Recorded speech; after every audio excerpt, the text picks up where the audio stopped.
Trabajar 50 o 60 horas a la semana es normal para muchos. Entonces son 60 horas diarias, a la semana que trabajo. Un aproximado de 50 horas a la semana. Por la exigencia del proyecto he llegado a trabajar a veces 20 horas diarias o 18. A estas personas nos las conseguimos en la calle, no le escribimos a las empresas preguntando por sus trabajadores más aplicados.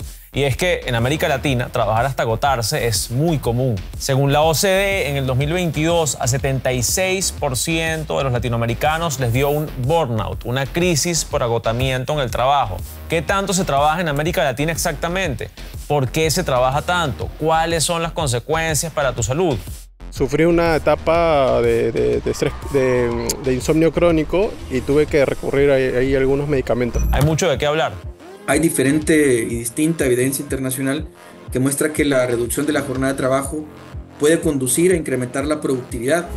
Primero lo primero, veamos qué tanto se trabaja en Latinoamérica. ¿Alguna vez has escuchado que los latinos son flojos? Es un prejuicio relativamente común, sobre todo en Estados Unidos. Una imagen típica es la de algún mexicano holgazán durmiendo con su sombrero. Aparece en libros, caricaturas y cadenas de comida mexicana. Pero en realidad, Colombia es el país del mundo donde más se madruga, según la OCDE, seguido de Indonesia, Japón, México y Dinamarca. Por cierto, los bogotanos tardan en promedio 2 horas en llegar y volver de su trabajo por los trancones. Así que para muchos no es suficiente con levantarse a las 6:30. De hecho, es común pararse a las 4 de la mañana. Pero madrugar no te garantiza nada. Quizás el despertador tiene que sonar tan pronto por fallas estructurales, las mismas que te pueden llevar a estar exhausto y a trabajar más allá de lo saludable. Incluso a veces me tenían que despertar del descanso para poder continuar con las actividades. La Organización Internacional del Trabajo lleva más de 6 décadas intentando convencer a los países de que reducir la semana laboral a 40 horas con 2 días de descanso es el escenario ideal para los trabajadores y para la productividad. Hay diferente y distinta evidencia internacional que muestra que la reducción de la jornada de trabajo puede conducir a incrementar la productividad a través de distintos canales. En primer lugar, menos horas de trabajo a la semana reducen la fatiga, reducen los errores, reducen la accidentalidad, reducen el ausentismo y también reduce sustantivamente los conflictos que existen entre la vida personal y la vida laboral. Pero el consenso de las 40 horas, que existe desde 1935 y surgió de acuerdos entre gobiernos, empleadores y trabajadores, no ha tenido éxito en América Latina. Veamos cuánto permiten trabajar las leyes por país. Prácticamente la mitad de los países del mundo tenían una jornada de 40 horas, frente a un 25% que tenían jornadas entre 41 y 46 horas y otro 25% que tenían jornadas de 48 horas a la semana. En este último grupo estaría la mayor parte de los países de América Latina, salvo algunas excepciones. En Ecuador y Venezuela la jornada está en 40 horas a la semana. Siguen Brasil, Guatemala, República Dominicana, Cuba, Honduras, El Salvador y Chile con 44. El gobierno de Gabriel Boric, por cierto, se propuso reducir progresivamente hasta las 40. Luego está Colombia. Durante el gobierno de Iván Duque se aprobó una ley para reducir gradualmente hasta las 42 horas. Petro quiere reducirlas aún más a 40, pero el país se encuentra ahora en 46 horas semanales. En el tope están México, Argentina, Perú, Bolivia, Nicaragua, Paraguay, Costa Rica, Panamá y Uruguay con 48 horas semanales. ¿Por qué les cuesta tanto a los países latinoamericanos renunciar a horas de trabajo y garantizar el debido descanso y tiempo libre a los trabajadores?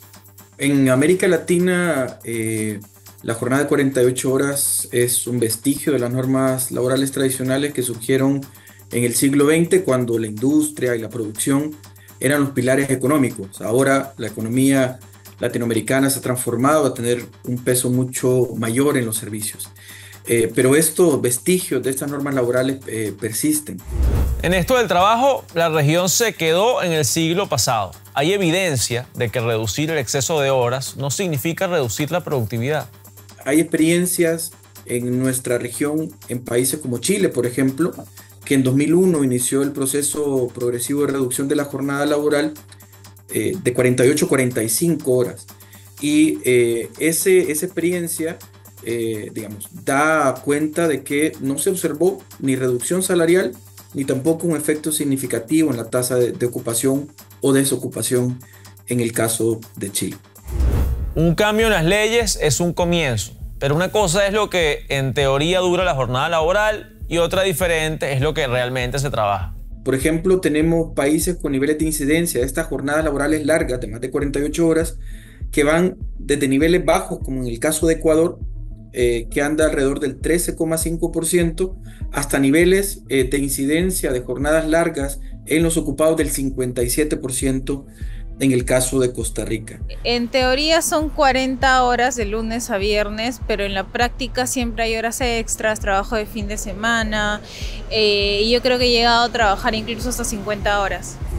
Según la OIT, los colombianos trabajan en promedio 44,2 horas semanales. Son los campeones regionales, pero está reñido. La competencia es dura. Le siguen México con 43,7 y Honduras con 43,6. En el otro lado de la balanza tenemos a Uruguay con 37,3, Argentina con 37 y Panamá con 36,2. América Latina está lejísimos de Estados Unidos, Europa y la mayoría de países occidentales. En Alemania, por ejemplo, se trabaja una media de 34,2 horas semanales. Esos son menos de 7 horas por cada 5 días a la semana.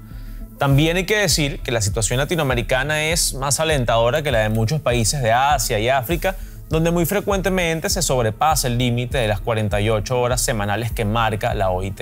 Pero ¿cuál es el problema de trabajar tanto? ¿Por qué la OIT insiste en una semana de 40 horas? Si hablamos de salud física, sabemos por estudios recientes, estudios conjuntos entre la OIT y la OMS, que jornadas de 55 o más horas de trabajo están asociadas a un aumento de las muertes por cardiopatía isquémica o por accidente cerebrovascular.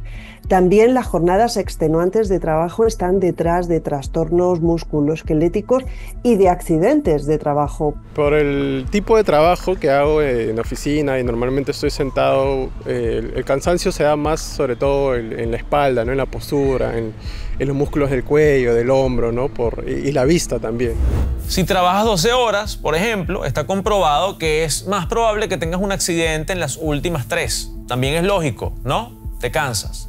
Además de los números, lo cuantificable, están los aspectos más difíciles de medir. Por ejemplo, cómo están organizados los horarios de trabajo, cuál es el grado de flexibilidad de esos horarios, cuáles son los turnos de trabajo y también su duración, cómo se distribuyen las tareas, por ejemplo, para evitar la sobrecarga de tareas, cuál es la intensidad o el ritmo de trabajo, se respetan los descansos. No logras desconectarte, incluso los fines de semana uno tiene que estar pendiente del trabajo, entonces no hay una real desconexión de lo laboral y eso a la larga pues también afecta la salud mental, ¿no? Entonces, muchísimos países latinos tienen una jornada legal de hasta 48 horas. A esto tenemos que sumarle las muchísimas horas extra que trabaja la gente. Varios países están fuera de control. Si tengo mucha carga de trabajo, pues a veces sábados y a veces hasta domingos. Actualmente, bueno, por contrato son 48 horas semanales, pero en la práctica, pues a veces eso se extiende, ¿no? Puede llegar a ser incluso, no sé, 54, incluso 58 a veces, ¿no? En el peor de los casos. Veamos primero cuántas horas extras se puede trabajar legalmente en cada país. Varía mucho. Países como Brasil, Bolivia y Colombia establecen un máximo de 2 horas extras al día y 12 horas a la semana. Otros, como México y Argentina, permiten hasta 3 horas diarias, 9 semanales, 30 mensuales y 300 al año. Ecuador autoriza hasta 4 horas extras al día y 12 a la semana. En Uruguay son máximo 8 a la semana y en Chile 12. Y Perú no pone ningún límite. Los peruanos ni lo intentan. Los números hablan por sí solos. Según la OIT, 1 de cada 3 empleados peruanos trabaja más de 49 horas a la semana. A esto súmenle el trabajo informal, donde ni siquiera hay un contrato escrito que establezca los derechos del trabajador. Y es que el país tiene una de las tasas de informalidad más altas de la región, solo superado por Bolivia, Honduras y Guatemala. En Perú, 7 de cada 10 empleados trabajan en estas condiciones. La cosa es todavía peor si eres joven. Si hablamos de los jóvenes, lo primero que tenemos que considerar es que la mayor tasa de informalidad lamentablemente está en la población juvenil, en ese rubro o en ese tramo entre 18 y 29 años de edad, estamos hablando de más del 70 u 80% de informalidad laboral. Muchas veces me ha tocado trabajar fines de semana, feriados, de noche. Además de la edad, otro agravante es la vida rural. Del total de personas ocupadas que trabajan 48 horas o más a la semana, el 55% de esas personas están en condición de informalidad. Pero cuando vamos a las áreas rurales, esta proporción aumenta a un poco más del 73%. Y el sector también determina cuántas horas extras se trabaja en promedio. A nivel mundial, hay ciertos sectores que tienden a tener la mayor proporción de personas trabajando jornadas laborales extendidas. Uno de ellos es el comercio, la agricultura y también el sector de minas y canteras. En ese sentido, el peso que tiene la agricultura dentro de las actividades económicas del sector rural inciden en que en la ruralidad también se tenga una proporción alta de personas ocupadas con jornadas extremadamente largas. En Perú, como en tantos otros países latinos, fallan las instituciones responsables. Es también que no tenemos un adecuado sistema de fiscalización laboral. Todavía la Superintendencia Nacional de Fiscalización Laboral, que es la entidad inspectiva en el Perú, no tiene la fuerza suficiente para inspeccionar a las compañías, y aquí estoy pensando en las formales, en la minoría formal, porque las informales nadie las inspecciona. Aunque estás menos protegido en un trabajo informal, en uno formal también puede haber muchos excesos. Y entonces tenemos, por un lado, una alta informalidad sin control de horas y, por otro lado, trabajadores formales sujetos a jornadas máximas de trabajo que laboran más allá de su jornada, más allá de la hora de salida, por decirlo en sencillo, a quienes no se les retribuye o no se les compensa con descanso. En teoría, un trabajador puede negarse a que le den horas extra. En cuanto a la negativa de horas extras por parte de los trabajadores, la ley peruana dice que las horas extras o el sobretiempo, para hablar de repente con mayor propiedad, el sobretiempo es voluntario para ambas partes, es decir, para el empleador y para el trabajador. Pero la teoría no toma en cuenta las variables de la práctica, jefes que te presionan, ansiedad de perder el trabajo, un entorno hipercompetitivo, etc. Si hablamos de horas extra, hay que hablar de si se pagan o no también. Quizás tu jefe se las quiere tirar de simpaticón y te dice, quédate par de horas más y te invito a una Coca-Cola. Pues no. ¿Que te invito a una pizza? Tampoco. Esas horas tienen un costo real, que suelen ser mayor al de las horas normales de trabajo. Sí he tenido malas experiencias con horas extras, sobre todo en proyectos en los que hay muy poco personal y como que te toman para que cubras puestos que incluso a veces no son como tu perfil, y eso hace que sea como todavía más pesado cumplir con el trabajo.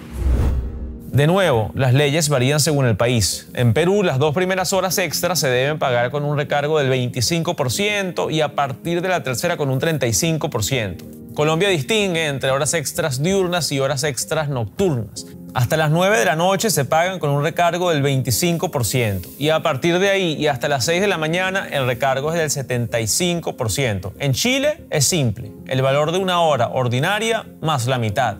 Pero algo común es que en vez de pagártelas, te ofrezcan horas libres después o algo así. Pero no es lo mismo. Y normalmente las empresas no te devuelven como pago, ¿no? Como una remuneración, sino básicamente una compensación de días nada más.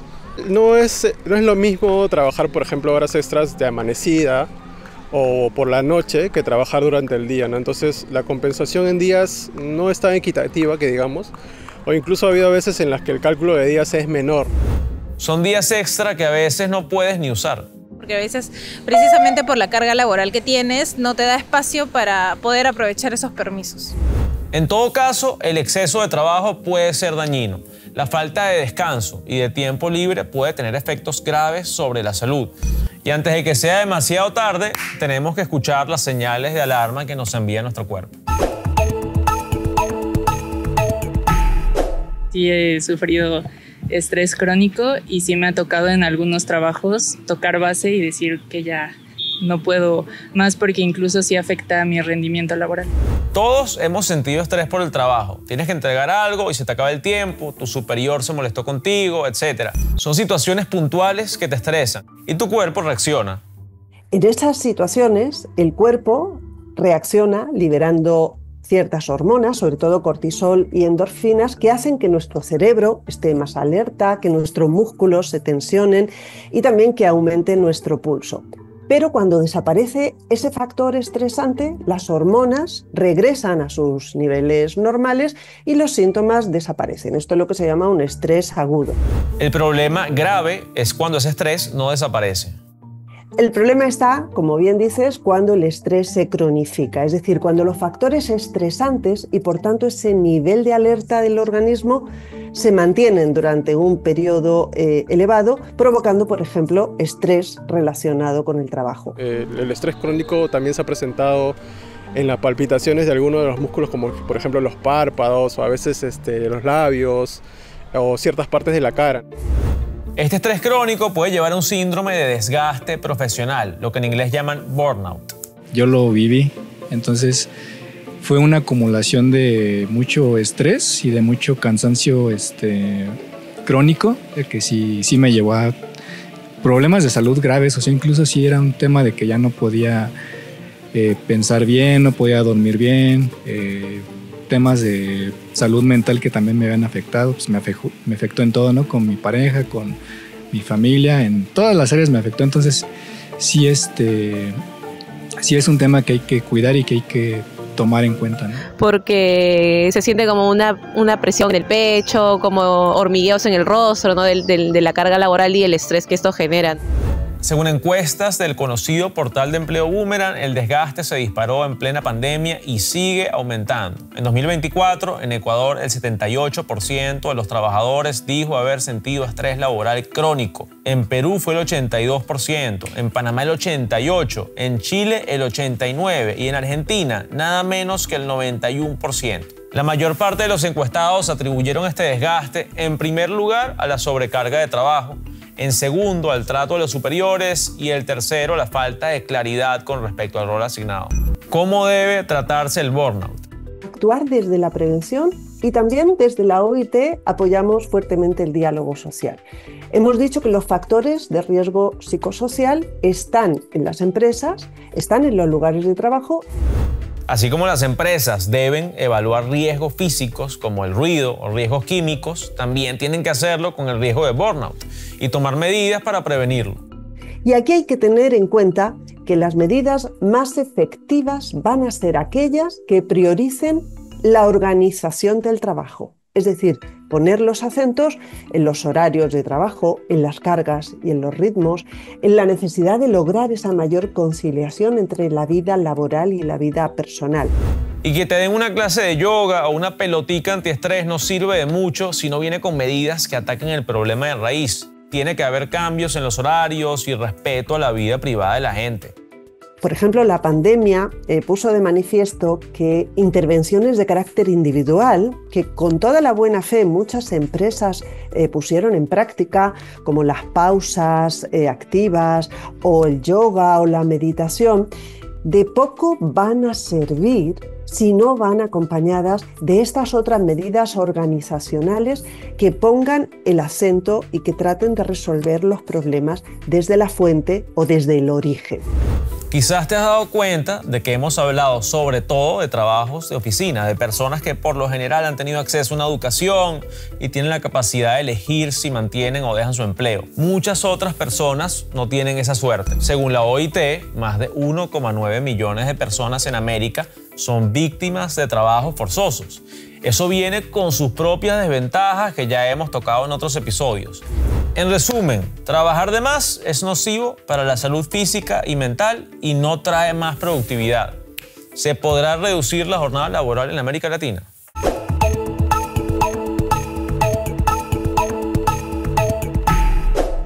Yo en algún momento dije, yo no quiero estar así toda mi vida, entonces tuve que buscar otra alternativa y ahorita ahí va más o menos funcionando.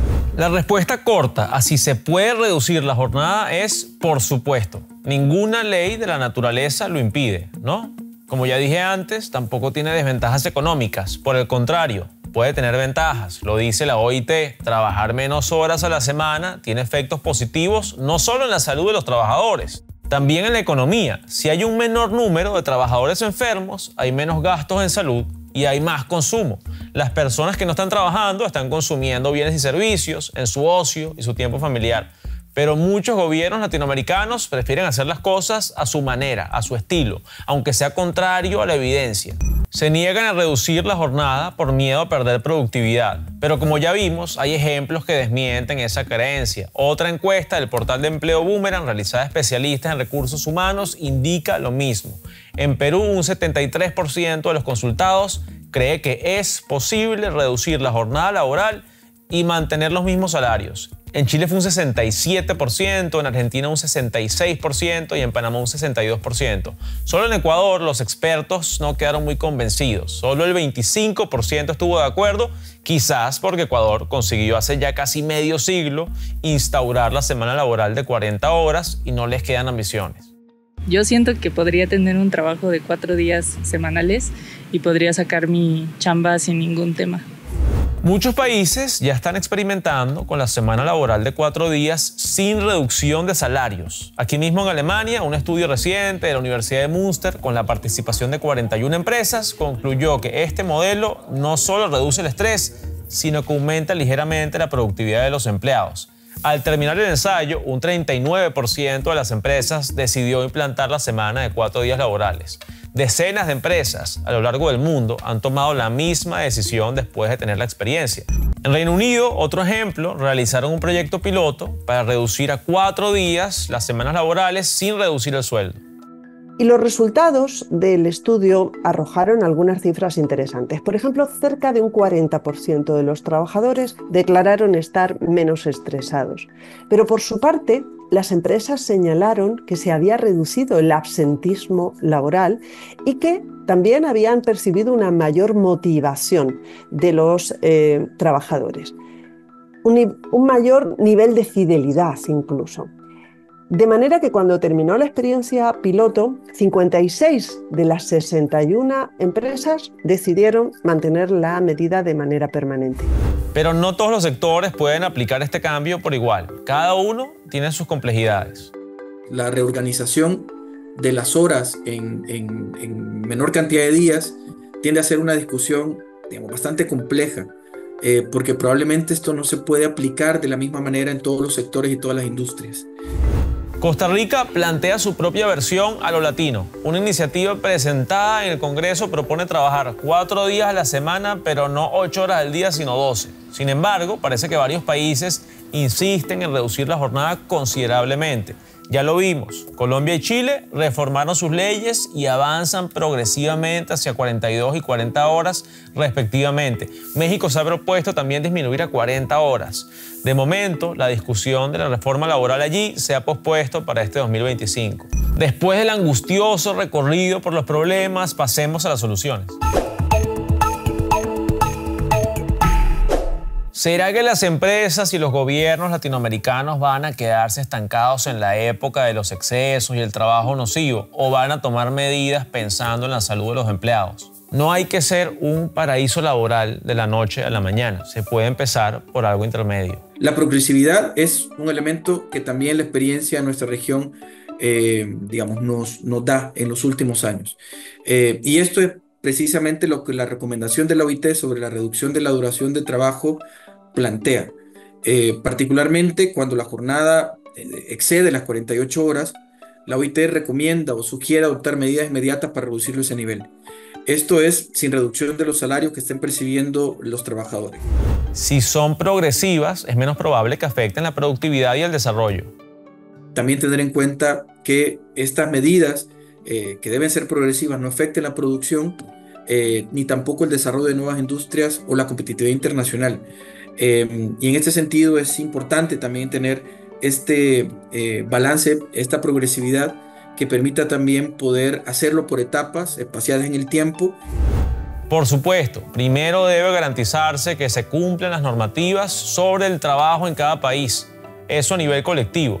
Pero a nivel personal, ¿qué podemos hacer para mejorar nuestra situación? Lo primero es conocer tus derechos y obligaciones como trabajador. Si crees que tú solo no te bastas para negociar una mejora de tus condiciones, quizás necesites la ayuda de un sindicato o un laboralista. Y si eso no te sirvió, quizás es el momento de cambiar de trabajo. El tiempo es algo que nadie te lo regresa y el tenerlo y disfrutarlo creo que es lo mejor que uno puede tener. Incluso ahora hasta tengo tiempo de trabajar en cosas que a mí me gustan, en cosas extra, pero ya no es con esta presión y con esta necesidad de estar atado a ese trabajo que te está ahí consumiendo constantemente. Entonces, pues así es la realidad de muchos mexicanos, ¿no? Pero la vida no es tan fácil, ¿no? Tenemos gastos, deudas, quizás hijos. Un cambio de trabajo viene con muchísimos retos. Pero si estás informado, por lo menos sabes que hay opciones y que la semana de horas infinitas no es la única opción. Nadie tiene la varita mágica para mejorar a su país. Pero la solución tiene que empezar por reconocer que hay un problema. Y lo hay. Trabajar en exceso probablemente te está haciendo daño. Ojalá el episodio haya resumido el problema y haya contribuido a la conversación sobre posibles soluciones. Con eso los dejo. Hasta la próxima semana. Adiós.